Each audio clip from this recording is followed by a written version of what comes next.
Welcome to the market money magnet guys. आज यहाँ इस वीडियो में हम स्टडी करने वाले हैं एक पेनी स्टॉक को, जिसका स्टॉक प्राइस तो सिर्फ 12 रुपये के आसपास देखने को मिल रहा है, लेकिन आज भी ये स्टॉक में मोर देन 1% की तेज़ी थी। साथ ही साथ इसका जो क्लाइंट बेस है ये बहुत अच्छा है, या हम बोल सकते हैं ज़बरदस्त क्लाइंट बेस के साथ ये पेनी स्टॉक देखने को मिल रहा है।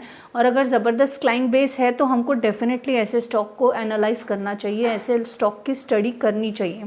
जो सबसे पहले इसके क्लाइंट बेस में देखने को मिलता है वो है M&M, महिंद्रा एंड महिंद्रा जो है ये इसके क्लाइंट बेस में हमें देखने को मिलता है। उसके अलावा tractor and farm equipments limited भी इसके क्लाइंट बेस में है सेकंड। थर्ड जो है ये अशोक लेलैंड जैसी बड़ी कंपनी भी इसके क्लाइंट बेस में है। सोनालिका ट्रैक्टर्स भी, जो कि इंटरनेशनल ट्रैक्टर लिमिटेड से जानी जाती है, ये भी इसके क्लाइंट बेस में देखने को मिलती है।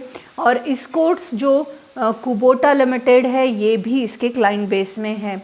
तो बेसिकली महिंद्रा एंड महिंद्रा सबसे बड़ा और स्ट्रॉन्गेस्ट क्लाइंट बेस है इसका।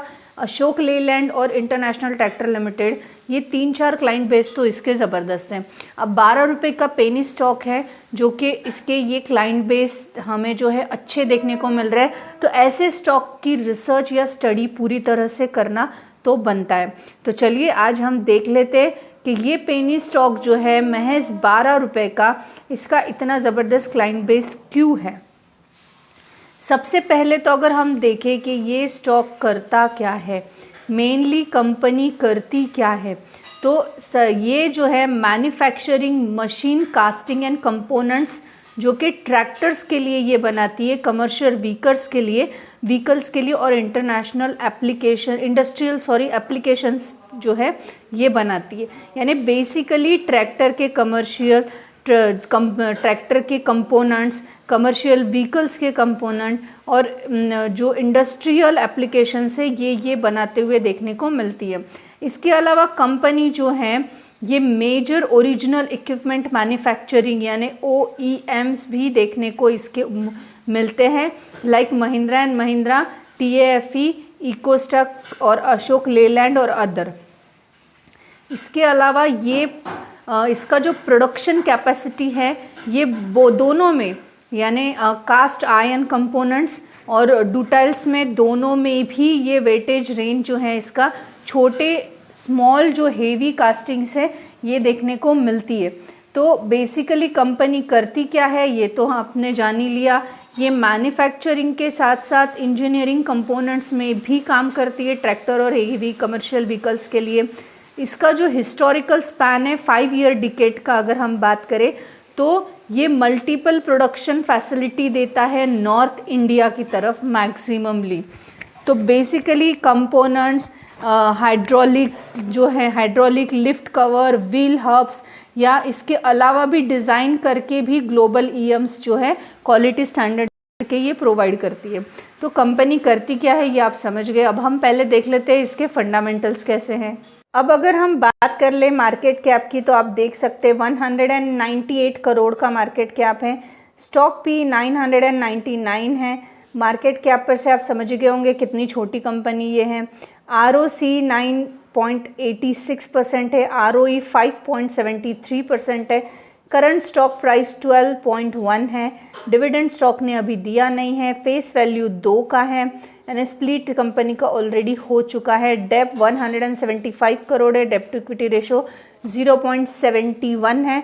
0.1% तक का टॉलरेबल हो सकता है, तो हम यहाँ पे जो है इसको कंसिडर कर सकते हैं, क्योंकि 0.50 तक तो पेनी स्टॉक में टॉलरेबल है, लेकिन 25.25 का ये थोड़ा सा ज़्यादा देखने को मिल रहा है। करंट असेट 247 करोड़ के, जबकि इन्वेंट्री 156 करोड़ की देखने को मिलती है। पेट्रोस की स्कोर के हिसाब से ये स्टॉक लॉन्ग टर्म के लिए फिट बैठता हुआ हमें देखने को मिलता है।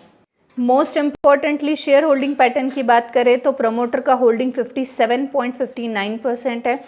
FIS इसमें थी जो कि एग्जिट कर चुकी है, मार्केट से FIS ही गायब है। जो गवर्नमेंट का होल्डिंग है ये 3.71 था, जो कि 6.61% हो चुका है।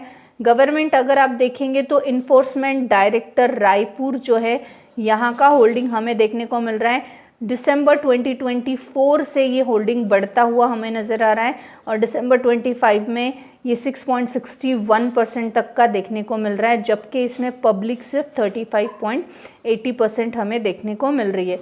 अगर हम यहाँ बात करें बैलेंस शीट की, तो बैलेंस शीट में आप देख सकते हैं जो रिजर्व्स हैं 180 करोड़, देन 204 करोड़ एंड 215 करोड़। बोरो जो रिजर्व्स है ये बढ़ते हुए नज़र आ रहे हैं, बोरोइंग भी कंपनी पे स्लाइटली बढ़ रहा है। बोरोइंग बढ़ना वो बहुत बड़ा इशू डेफिनेटली नहीं होता, पर पेनी स्टॉक में कंसिडर आपको हमेशा करना चाहिए कि अगर बोरोइंग बढ़ रहा है तो कंसिस्टेंसी से अगर बढ़ रहा है तो कुछ प्रॉब्लम हो सकती है, लेकिन जो बोरोइंग हो रहा है कंपनी पे ये किस चीज़ में इस्तेमाल हो रहा है ये चीज़ आपको ध्यान रखनी है। शेयर होल्डिंग पैटर्न में प्रमोटर का होल्डिंग अगर कंटिन्यूसली डिक्रीज हो रहा है तो वहाँ भी आपको ध्यान रखना ज़रूरी होता है। टोटल असेट्स की बात करें तो असेट्स भी कंपनी के यहाँ पे बढ़ते हुए नज़र आ रहे हैं। वहीं पे प्रॉफिट एंड लॉस अकाउंट को अगर एक बार चेक करें तो सेल्स आप देख सकते हैं 360, देन 408, 423, 446, तो सेल्स कंपनी का बढ़ रहा है। अब महिंद्रा, अशोक लेलैंड जैसी बड़ी बड़ी कंपनियां अगर इसके क्लाइंट बेस में होगी तो ऑब्वियस है यहाँ पे सेल्स बढ़ेगा ही। एक्सपेंसेस भी यहाँ पे स्लाइटली बढ़ते हुए ही नज़र आ रहे हैं। वहीं पे अगर हम बात कर ले कि कंपनी का नेट प्रॉफिट क्या है, 16 crore, 17 crore, 24 crore and 23 crore net profit company का एटलीस्ट पॉजिटिव में और 2 फिगर में है। That is good for a penny stock. यहाँ पे अर्निंग पर शेयर की बात करें तो अर्निंग पर शेयर भी हमें यहाँ पे ठीक ठाक देखने को मिल रहा है। कंपनी ने अब तक कोई भी डिविडेंड पे नहीं किया हुआ है। यहाँ पे अगर हम बात कर ले कंपाउंडेड सेल्स ग्रोथ और कंपाउंडेड प्रॉफिट ग्रोथ के बारे में, तो 3 साल में 16% का कंपाउंडेड सेल्स ग्रोथ है, वहीं पे प्रॉफिट ग्रोथ 12% का देखने को मिल रहा है। 5 इयर्स में 21% का कंपाउंडेड सेल्स ग्रोथ है, तो प्रॉफिट ग्रोथ 18% का देखने को मिल रहा है। बहुत डिफरेंस नहीं है, लेकिन बेटर यहाँ पे देखने को हमें मिल रहा है। अब अगर हम बात कर लें कि ये स्टॉक है कौन सा, तो हम बात कर रहे हैं प्रीतिका ऑटो इंडस्ट्रीज़ लिमिटेड की। प्रीतिका ऑटो इंडस्ट्रीज़ लिमिटेड जो है आप देख सकते हैं 12 रुपीज़ के आसपास ट्रेड कर रहा है और इसमें आज भी करीबन 1.50% तक की तेज़ी देखने को मिली थी। अगर इसका रीज़न हम जाने कि क्यों प्रीतिका ऑटो में इतनी तेज़ी हमें देखने को मिली है, तो मैं आपको यहाँ बताना चाहूँगी। तो यहाँ पे जो की एक मूवमेंट्स रहे हैं जिस वजह से ये जो स्टॉक है प्रीतिका ऑटो ये आज तेज़ी में करीबन 1.5% के रहा है। उसमें एक तो टेक्निकल रिबाउंड यानी 52 वीक लो 11 रुपीज़ 31 पैसे को टच करने के बाद जो कल हुआ था, उसके बाद आज जो है इसमें अच्छी बाइंग देखने को मिली, जिस वजह से हम बोल सकते हैं ये भी एक रीज़न है। Second reason a strong quarter third FY26 जो कि 40.64% का ईयर ऑन ईयर रेवेन्यू का ग्रोथ हमें देखने को मिला है, साथ यानी 113 करोड़ का, और 30.78% से इंक्रीज हुआ है नेट प्रॉफिट यानी 5.24 करोड़ से। ये तो रीजंस है ही है, बट एक्सपांशन प्लान जो है इनका मेनली ये रीज़न देखने को मिल रहा है। 20 फरवरी को कंपनी ने डिक्लेयर किया हुआ है हाईएस्ट जो बीडर है इंडस्ट्रियल लैंड का यानी होशियारपुर में पंजाब में, वहाँ पे 6.22 करोड़ का जो सीलिंग लॉन्ग टर्म एक्सपांशन गोल है वो एग्जीक्यूट करने का इनका प्लान है। And that is what is the most important reason कि इसमें हमें पॉजिटिविटी देखने को मिली हुई। पॉजिटिव जो सेक्टर के सेंटिमेंट है वो भी इसके ऊपर जो है इम्प्लीमेंटेड हैं, जैसे कि इंडिया में ऑटो सेक्टर का डिमांड अच्छा है, ग्रोइंग है, और टोटल व्हीकल प्रोडक्शन जो है ये करीबन 2.5 मिलियन यूनिट्स है 2025 का, जो कि प्रोवाइडिंग सपोर्टिव बैकड्रॉप के साथ हमें कंपोनेंट मैन्युफैक्चर में भी ये कंपनी देखने को मिलती है। और ये भी रीज़न रहा है जिसकी वजह से आज ये कंपनी हमें जो है अच्छी ग्रोथ में देखने को मिली, 1.5% के तेज़ी में देखने को मिली। क्या इसका मतलब हम ये बोल सकते हैं कि ये पेनी स्टॉक 100% सेफ़ है? नहीं, कोई भी पेनी स्टॉक 100% सेफ़ नहीं होता है। पेनी स्टॉक हाईली वोलेटाइल है और हाईली वोलेटाइल होने के साथ साथ इसमें रिस्क फैक्टर हमेशा बना रहता है।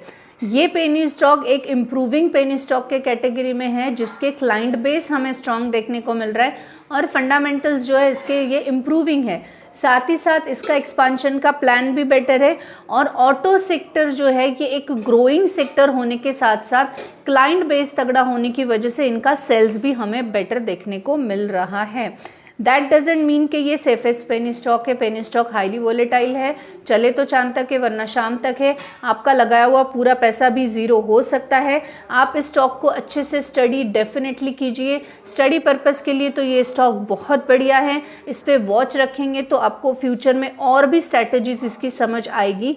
अगर आप इसमें इन्वेस्ट करना चाहते हैं तो अपने फाइनेंशियल एडवाइजर से आपको एडवाइस ले लेनी चाहिए, because I am not giving any advice here, neither a buy nor a sell. I hope this information is informative for you. Thanks for watching.